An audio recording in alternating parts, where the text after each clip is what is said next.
الحمد لله رب العالمين والصلاة والسلام على سيد المرسلين وعلى آله وصحبه أجمعين رضي الله عنكم. وقال رضي الله عنه ونفعنا الله بعلومه في الدارين آمين. إلى أن قال telah berkata Habib Abdullah bin Alwi al-Haddad di dalam kitabnya Nasuhah Diniyah sampai perkataan, ketahuilah bahwa barang haram terbagi menjadi dua. Yang pertama, sesuatu yang haram karena bendanya seperti bangkai, darah, khamar, dan lain sebagainya. Jenis ini tidak diperbolehkan sama sekali kecuali dalam keadaan darurat, yaitu apabila tidak dikonsumsi akan mencelakakan jiwa dan tidak ada makanan lainnya. Yang kedua, sebenarnya benda ini halal seperti gandum dan air yang suci, tetapi ia menjadi milik orang lain, maka ia akan selalu haram atasmu sampai ia jatuh ke tanganmu dengan cara yang diperbolehkan oleh syariat seperti jual beli, hadiah, warisan, dan lain sebagainya. Adapun barang syubhat juga terdiri dari beberapa tingkatan, di antaranya yang diyakini keharamannya dan diragukan kehalalannya. Syubhat jenis ini hukumnya haram. Ada yang diyakini kehalalannya dan diragukan keharamannya. Jenis ini meninggalkannya termasuk wara'. Ada juga yang samar-samar seperti yang diperkirakan halal dan juga diperkirakan haram. Dalam hal ini baginda Nabi Muhammad SAW bersabda, "Da' ma yaribuka ila ma la yaribuk." Artinya, tinggalkanlah sesuatu yang meragukan untuk menuju sesuatu yang tidak meragukan. Yang menjadi bukti waraknya seseorang adalah ia meninggalkan perkara yang samar sampai menjadi jelas.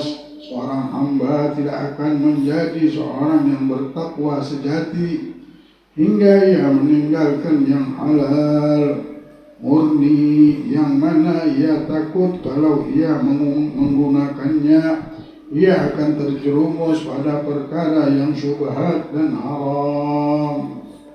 Nabi Muhammad SAW bersabda, "La yablughu al-'abdu darajatal muttaqin hatta yatruka ma la ba'sa bihi hadaran bima bihi ba's." Yang artinya, seorang hamba tidak akan mencapai derajat orang yang bertakwa hingga ia meninggalkan perkara yang halal karena takut dari perkara yang tidak boleh.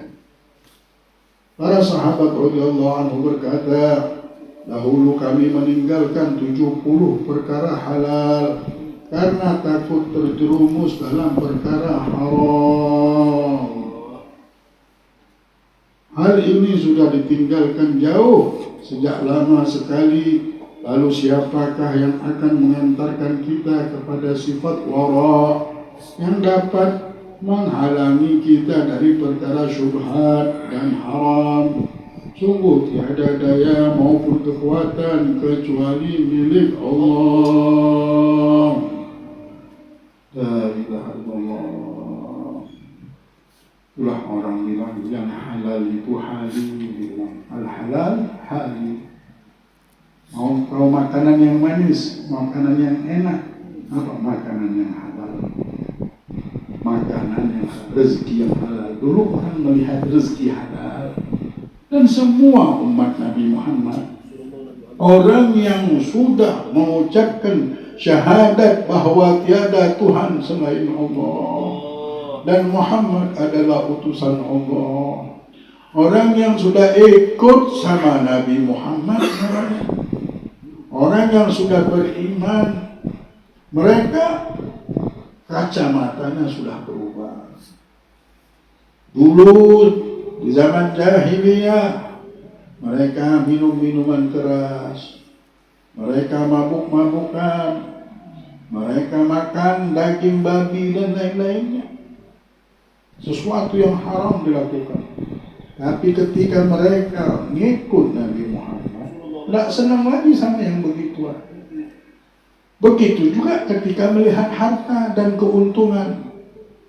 Ketika dilihat ini haram, mereka melihatnya kotor. Ini barang kotor, ini tidak baik. Tidak mau mereka makannya, jijik langsung. Tidak mau menyentuhnya, takut. Semua yang ikut Nabi, umat Nabi, mengikut Nabi Muhammad ini, dari zaman ke zaman, kalau sudah melihat barang haram, tidak mau dia. Kami yang halal, hali, kalau yang halal. Ini mobil mewah, rumah mewah, uang banyak, dolar. Halal atau tidak? Ya, kemarin bagaimana seorang alim ditanya, mau harta 100.000 dirham, tanya ada barokahnya enggak? Memang otaknya sudah diisi dengan ilmu dan ilmunya barokah. Lain orang sudah dapat ilmu barokah, tidak terpengaruh lagi sama perhiasan dunia ini. Habar-habar di dunia yang cerita ini bagus, ini tidak bagus, ini mereka sudah ada pemimpin namanya Nabi Muhammad. Sampai detik ini memimpin kehidupan mereka, membimbing mereka. Siapa? Mengikut Nabi Muhammad. Sampai sekarang kita ngikut Nabi, nggak mau ngikut yang lain. Beruntung benar kita dapat Nabi Muhammad. Beruntung benar kita bisa kenal sama Nabi Muhammad. Kalau enggak kita dimainkan sama dunia ini. Kalau enggak kita berhayal-hayal, mungkin tidur dengan hayalan. Kalau enggak kita punya angan-angan. Kalau enggak yang kita tahu yang untung ini orang kaya saja. Enggak tahu kita bahwa miskin kalau sabar untung enggak takut, enggak mau. Enggak melihat keberuntungan di dalam kemiskinan dan lain-lainnya. Enggak pernah melihat keberuntungan di dalam sesuatu musibah yang menimpa pada dirinya. Tidak adil namanya Allah SWT. Jika Allah cuma memberikan keuntungan dengan harta, banyak orang yang tidak punya harta ini banyak benar. Banyak juga yang punya harta tapi tidak untung, rugi.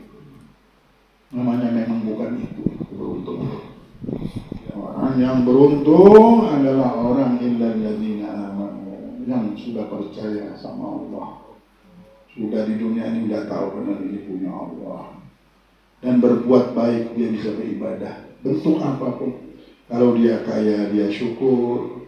Kalau dia miskin, dia sabar. Inilah beruntungan. Takut lah, apa mau ditakutkan? Untung, bagaimana takut? Ada lagi kisah. Kamu mau punya anak? Mau punya anak. Bagaimana sekarang punya anak? Ya mikirin nasib anak. Siapapun yang punya anak, punya murid, punya masyarakat, punya rakyat, pengen rakyatnya, pengen anaknya dapatkan keberuntungan dalam hidupnya. Apa yang kau hayalkan? Hartanya banyak. Enggak lagi. Saya enggak mikir itu sudah. Karena itu dulu kami tidak kenal sama Allah. Setelah tahu yang punya dunia ini membagikan rezeki walaupun kambing tidak punya otak hidup. Cacing tidak punya akal, tidak punya ilmu, hidup semua di sini. Itu hidup aja bahagia mereka. Kita tidak tahu kebahagiaan di hati bukan di harta. Ada orang punya harta tidak bahagia. Malah musibah terus, jantungan terus tiap hari. Ini minta duit, ini begini, ini cari kesalahannya, ini begini, macam-macam.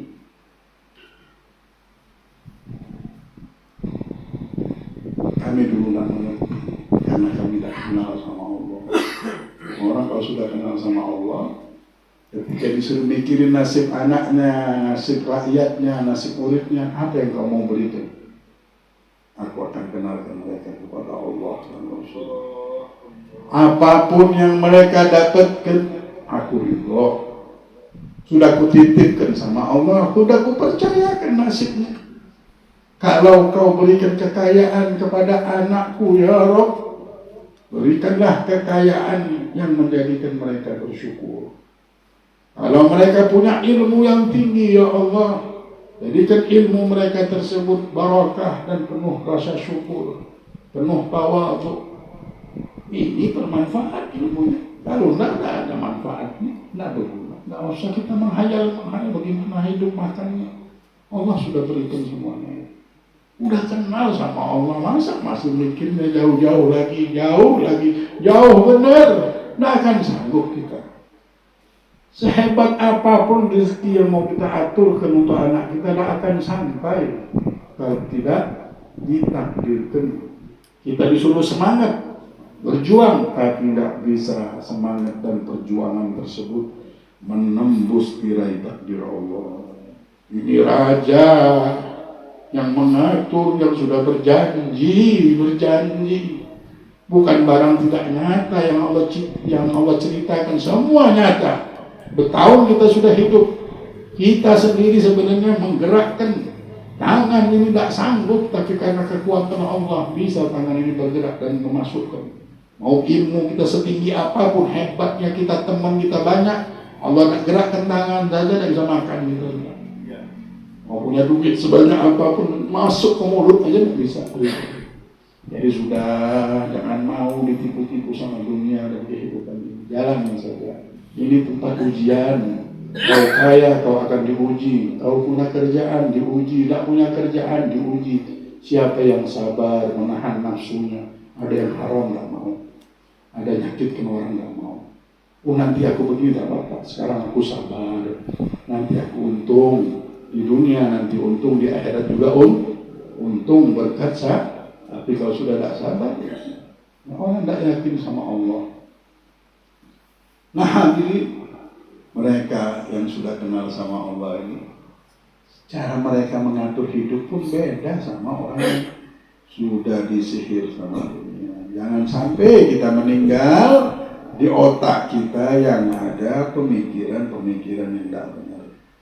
Di hati kita kotor. Bukan hati kotor itu cinta sama dunia. Lupa sama kekuatan Allah, tidak percaya sama Allah. Banyak orang meninggal suruh khotimah ini gara-gara masih ragu sama rezeki. Dia masih, ya Allah, sudah berapa tahun hidup di dunia? Siapa yang pintar? Siapa yang ngirim pembeli di rumah kita? Ada yang buat hubungan, masih tahu mempengaruhi dia. Siapa yang ngirim tiba-tiba datang pulang setiap hari lagi datang? Siapa ini orang? Masa kita tidak tahu yang kirimnya Allah? Masa kita tidak tahu? Jangan mau dimainkan sama dunia. Namanya kita santai-santai aja. Bukan, siapa yang menyuruh santai? Yang tidak boleh ini bukan santai. Yang tidak boleh ini ragu. Yang tidak boleh ini tidak percaya sama Allah. Orang yang tidak percaya sama rezeki sama aja tidak percaya sama Allah. Oh, ini kenapa rezeki saya banyak? Sedikit nah, saya percaya sudah sedikit tapi rezeki. Nah, ada ini kan. Hidup itu bukan duit. Hidup ini kita jalani apa yang Allah beri, itulah rezeki kita. Itulah satu kemuliaan. Yang halal itu halal. Kalau enggak, orang ini enggak mau. Ada hukum tabrak ini, yang penting maunya dapat. Innalillahi. Tidak bisa bertuhan sama Allah ini sudah. Oh, Islam kalau begitu tidak maju, tidak besar Islam. Muslimin jadi orang miskin semuanya. Engkau tidak melihat bagaimana Musa, Fir'aun, Qarun, tabrak untuk mendapat harta, dapat segala-galanya. Nabi Musa tidak punya apa-apa, punya kayu aja. Kalah Fir'aun. Dengan tongkat itu aja dia. Bukan gara-gara tongkatnya yang hebat, Allahnya yang hebat. Nggak pakai pasukan, nggak pakai harta, nggak pakai duit. Allah setiap zaman, setiap waktu menceritakan, ini dulu begini, ini dulu begini. Inilah hidup dunia yang kita diuji sebentar ini. Yang selamat dari ujian, yang sabar, yang tidak banyak menghayal, yang tidak cinta sama dunia, itulah Rasulullah bilang jangan cinta. Ini cinta sama dunia inilah yang menjadikan ra'su kulli khati'ah. Apa dasar daripada semua kesalahan? Orang jadi salah-salah semuanya, mikir jadi salah. La ilaha illallah. Nah, yang bisa memilih rezekinya di dunia ini mau yang halal, sedikit halal, lebih yang lihat sedikit lagi kalau sudah lihat yang halal ini, wah, lebih daripada 1 triliun. Kenapa halal lebih ini? Orang dulu kalau melihat yang halal, ini halal barangnya, masya Allah. Orang kalau makan rezeki yang halal, ibadahnya bagus. Kita dengar kemarin bagaimana kalau makan yang haram, beribadah, bisa beribadah, tapi tidak ikhlas, tidak dipuji, nggak mau, tidak disebutkan, nggak mau, nggak tahu subhanallah pengen ngomong dianya, belum semalam sholat, cerita semuanya, yang tidak ada diceritakan, saya bacaan padahal enggak, sampai di batas itu. Kenapa? Gara-gara makanan haram masuk perut kita. Nah, kita sudah dengarkan tadi ada 2 macam ya. Ada yang memang makanannya haram seperti khamar, diharamkan, dilarang memang sama Allah. Ada lagi gandum, gula dan lain-lainnya. Uang ini halal cuma didapatkan dengan cara haram, maling kah, menipu kah, bohong kah. Dan yang ketiga ada syubhat, diragukan. Nah, para awliya meninggalkan. Kami kadang-kadang meninggalkan yang halal di dia. 70 sesuatu yang halal kami tinggalkan. Kenapa? Karena kami takut yang halal ini mengantarkan kepada yang haram sampai di derajat itu. Karena apa? Sudah kenal sama Allah, nggak dimampukin sama dunia. Itulah jangan pernah duduk sama orang yang rakus sama dunia ini. Biarlah orang mau rebut-rebutan ini. Namanya kita yang tidak maju sudah. Nanti kalau Allah sudah menunjukkan waktunya, rebut tiba-tiba agama ini memang begini diuji. Jalan aja di jalan Allah. Tapi jangan kaku juga. Haram. Jalan aja. Yang sanggup lakukan. Udah ada makanan lagi kecuali ada babi saja. Boleh makan secukupnya. Jangan sampai kenyang-kenyang makannya. Ya, cukup aja untuk nampel saja. Dosa malah kalau kita tak makan yang ini. Ada babi, ada yang haram, ada. Yang halal tidak ada lagi sudah. Tidak bisa kami dapatkan, tidak ketemu. Yang halal aja. Kenapa sekarang kalau tidak makan mati? Ya, kalau kami makan mati, makan secukupnya. Tak boleh makan 2 piring ya. Makan untuk nampel saja.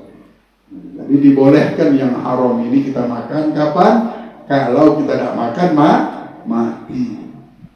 Kalau tidak mati jangan. Kita bilang darurat di mana darurat? Ya.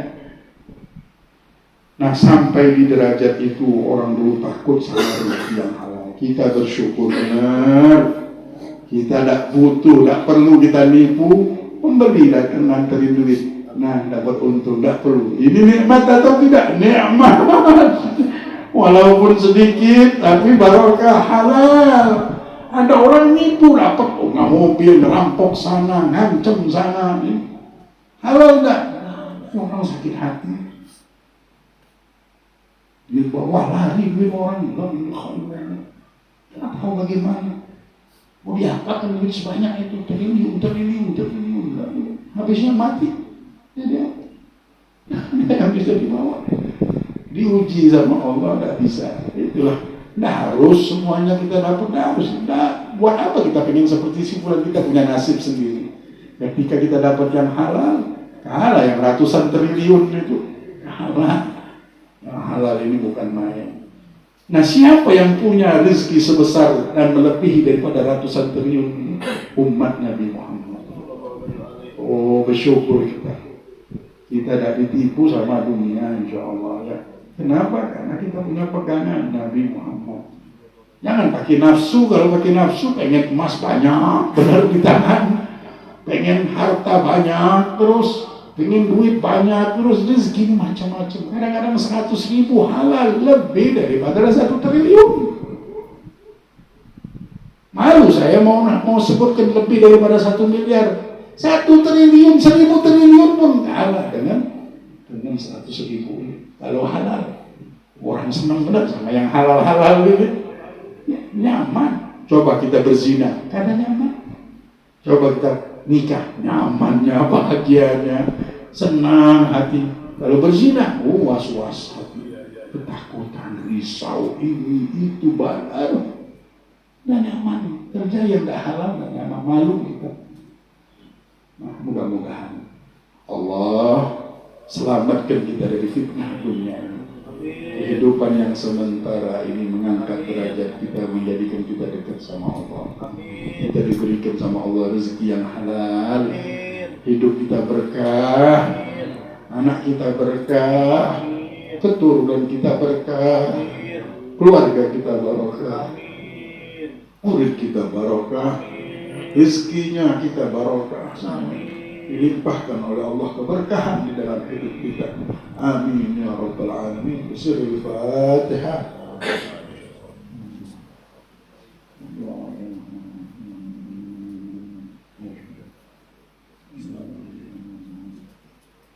Minta berkah aja ya. Jangan lagi umat Nabi Muhammad punya bahasa sendiri mau minta. Karena malunya takut dibilang cinta sama dunia, minta berkah dalam hidup. Jadi apa? Jadi kasih Allah, miskin sabar. Oh, beruntung dapat punya anak, miskin tapi dia penyabar. Jadi udah biarkan ini. Kalau kita sudah ada rasa takut saja di situ, ingat ini penyakit kita. Ini kita udah ada yakin sama Allah. Di sini harus kita obati, harus kita lawan terus. Sudah serahkan, nyaman, tidak ada beban kita. Karena yang ngurus anak kita nanti Allah. Ada beban kita. Dan kita banyak-banyak beban ya. Rugi, memang tidak kesanggup, bukan kesanggupan kita di dalam situ. Kalau kita sanggup beda, ini memang tidak ada kekuatan di situ. Siapa yang bisa menarik rohnya?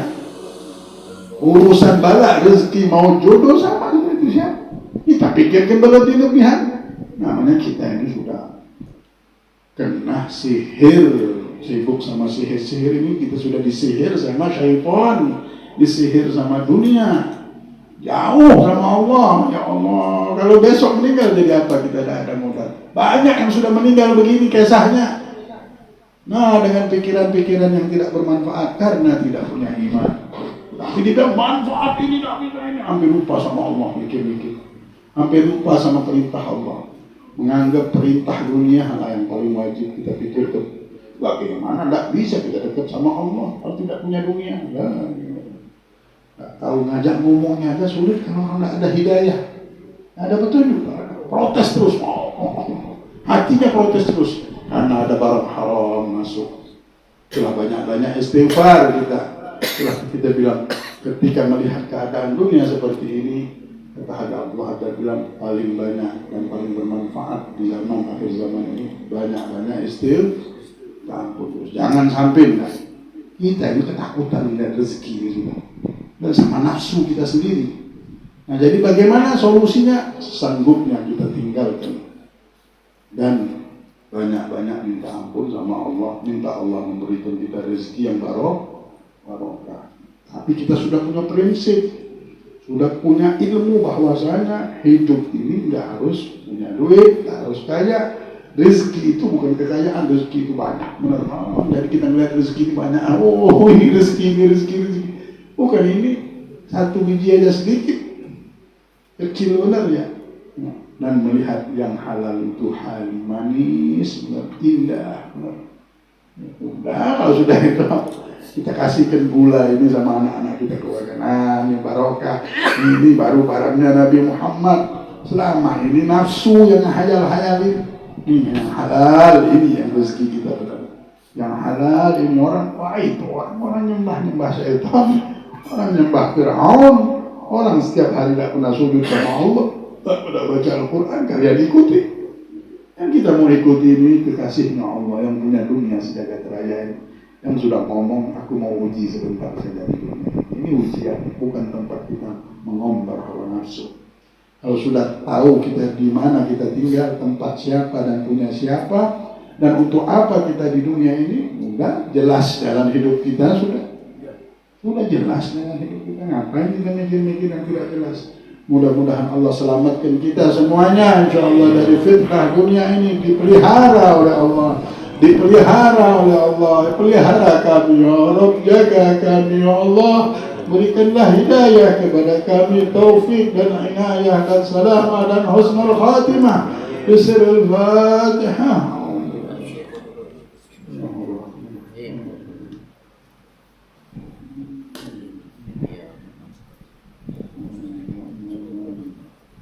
Amin ya Allah.